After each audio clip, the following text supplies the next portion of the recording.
అంటే మనకి surrounded by something. ఇప్పుడు ఈ ఏరియా ఉంది ఫ్రెండ్స్, ఇక్కడ ఒక ఏరియా ఉంది.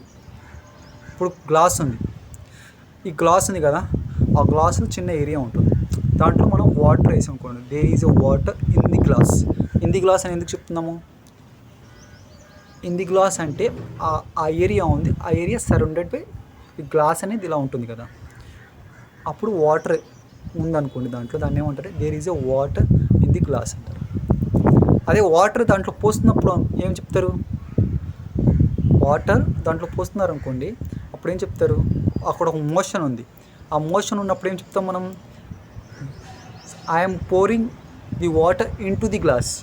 ఇన్ టు ది గ్లాస్ ఎందుకంటే ఒక మోషన్ ఉంది, ఇంటూ యూజ్ చేసినప్పుడు. I went in to the kitchen, నేను కిచెన్లోకి వెళ్ళాను, మోషన్ చేశాను, ఒక మోషన్ ఉంది.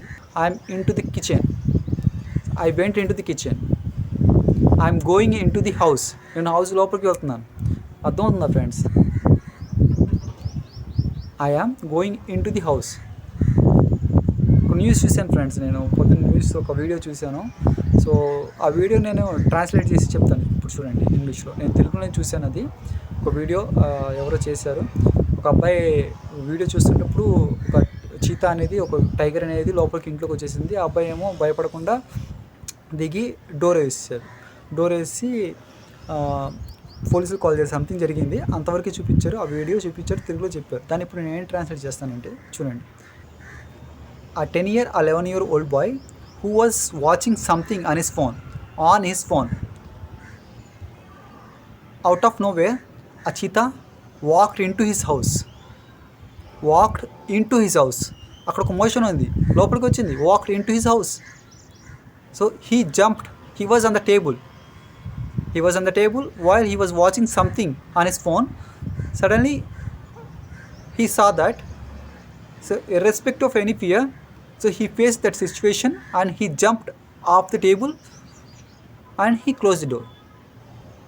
అర్థమవుతుంది friends? He went outside and he closed the door. నేను ఇలా కూడా చెప్పచ్చు. ఇప్పుడు నేను ప్రజెంట్ పార్టిసిపుల్ యూజ్ చేయాలనుకోండి, ఎలా చెప్తాను? Jumping off the table, he closed the door. అర్థమవుతుంది friends? Jumping off the table, he went outside and he close the door.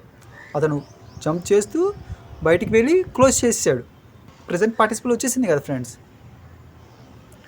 ఇప్పుడు మనం ఎన్ని ప్రిపోజిషన్స్ యూజ్ చేసాం మనం?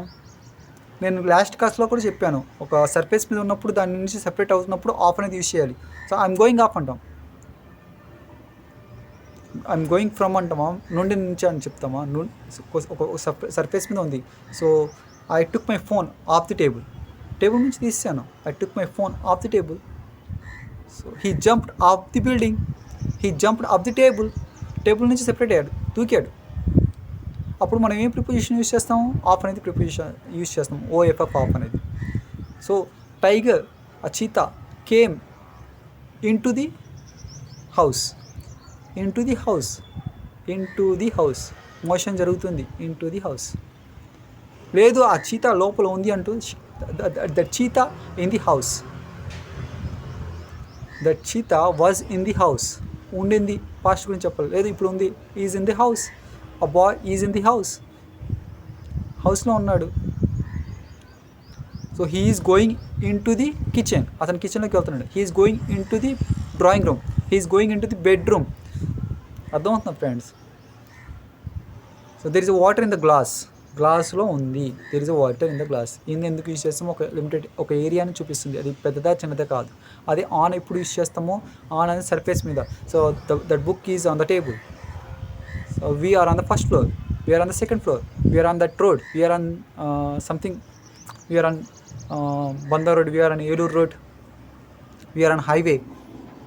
అర్థమవుతుందా ఫ్రెండ్స్? ఒక లిమిటెడ్ సర్ఫేస్ ఉన్నప్పుడు ఆన్ అని యూజ్ చేస్తాం. అట్ పర్టికులర్ పాయింట్ ఎక్కడ ఉన్నాం, ఎగ్జాక్ట్గా ఎక్కడ ఉన్నాం. I'm at shop, I'm at barber shop, I'm at something ఏదైనా చెప్పొచ్చు మీరు. I'm at the door of my house, I'm at the front door of my house. Front door దగ్గర ఉన్నాను, మా ఇంటి ఫ్రంట్ డోర్ దగ్గర ఉన్నాను. ఐఎమ్ ఎట్ ద స్టెప్స్ దగ్గర ఉన్నాను. పర్టికులర్ ఒక లొకేషన్ చూపించినప్పుడు లేదు నేను ఒక ఏరియాను, I'm in the house, I'm in Hyderabad, I'm in Vizag, I'm at Jubilee hills in Hyderabad, I'm at Hyderabad in Telangana, I'm at Vijayawada in Andhra Pradesh. అర్థమవుతుందా ఫ్రెండ్స్ నేనేం చెప్తున్నాను? ఈ ప్రిపోజిషన్స్ అనేవి నేర్చుకోండి ఫ్రెండ్స్. ఇంకోటి వస్తుంది ఫ్రెండ్స్, నేను